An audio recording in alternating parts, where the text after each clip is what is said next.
everyone. Welcome back to our show.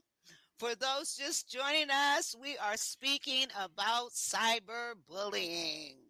And I'm excited to introduce our other special guest, Nikki Lee. She is here with us and we're excited. So, can you share? Where is Vicky? Come on Oh, up, Vicky. Oh, there you Nikki, yay. are. Okay, Welcome, Nikki. Why do I Nikki. keep saying Vicky? I'm sorry. Nikki. Hi. Nikki, can you share about your journey and what inspired you to become a kindness advocate? Yes, of course. Oh my gosh. Well, I mean, I was a victim of bullying from before cyberbullying was even a thing. So once cyberbullying became something, they didn't even have the terminology. So we didn't even understand what was happening.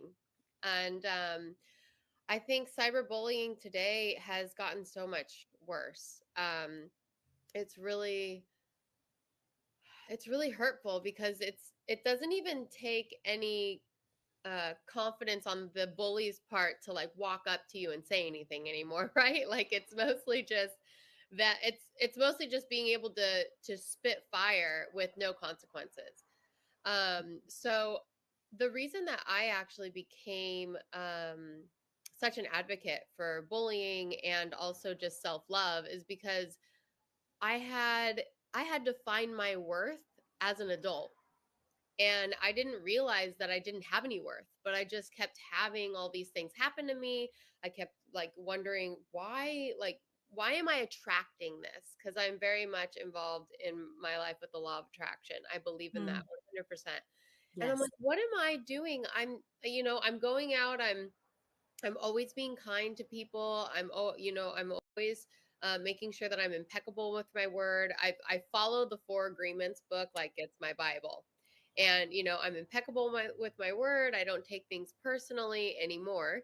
And I've just, I always try and do my best. And I'm like, I don't understand why I'm getting such backlash all the time, and getting put in situations that are so devastating and character diminishing. And I realized it was because everything that I heard as a young girl, being called all these names, anytime I tried to shine, they would really dim my light and make fun of me for it. So I never felt like anything that I truly thought was a gift of mine was ever worthy or a real gift. It was more of something that, like, oh, whenever I try and share that about myself, people don't like that, and people don't like me when I try and do that.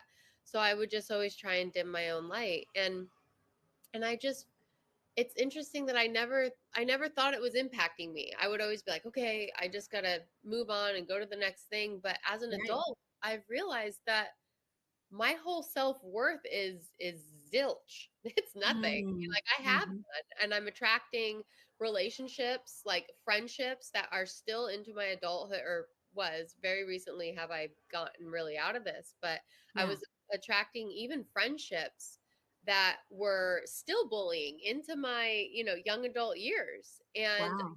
yeah, and even Wow. and girls, like, even relationships, and guys too. Honestly, I've gotten more men telling me that there's aggressive women, and I get it. Get it. Now, Nikki, I want to break in here just for a second. We're so excited to have you here, and we have so many questions. And I know that you are an actress, you're a huge social media influencer, if I'm using the right phrase. Yeah. And I know that you have an IMDb, and that people can find you and follow you in different places. So it's very interesting to hear about your journey and how you've had these experiences. And how important is it, in your opinion, as a public figure, to use these social media platforms to promote kindness and positivity, especially with all the cyberbullying out there? Yeah, I think it's the most important, and that's why I am so grateful to have the platforms that I do with the following that I do, and I've decided to use it for good because, as you see, even adults, but kids too, once they get a phone, that's all they're on. Yeah. They find their validation. That's where they find their worth. is how many likes, how popular is my post, or like as someone was mentioning in the beginning, even YouTube stars are like, finding that, oh, I went viral and everyone expects this of me, and then now I'm not worthy, because they're not getting external validation. And I just decided, you know what? I'm touching people, I'm reaching people, and there's so much negativity. We have news that's fear-based. We have, all these things that are just not conducive to a healthy lifestyle. And we're already in so much stress on our own bodies and we don't even realize it. And so I saw the fact that I had that reach, and I just decided, you know what, I want to do good with it. And I think that um well, I know that kindness is contagious, because if it's like if you're in, which I love doing, it's like you're in the car for in the drive-through for a coffee, and you're like, I'm going to buy the person behind me, or even just standing in line, and like you're like, I'm going to buy that person a coffee, which I love going to. I don't even drink coffee, and I'll go to a Starbucks and I'll be like, okay, can I get this person's? Can I get this person's? And I'll just stand there and do that, especially during the holidays.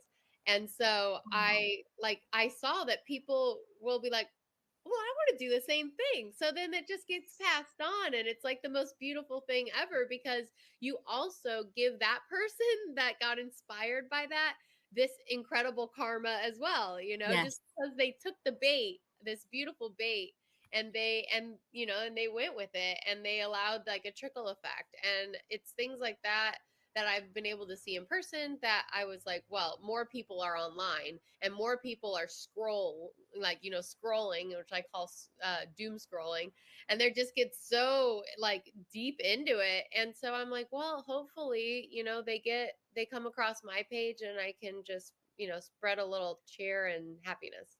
And kindness is contagious. And Mhm. I would venture to say that one of the reasons you were bullied is because people were jealous of you.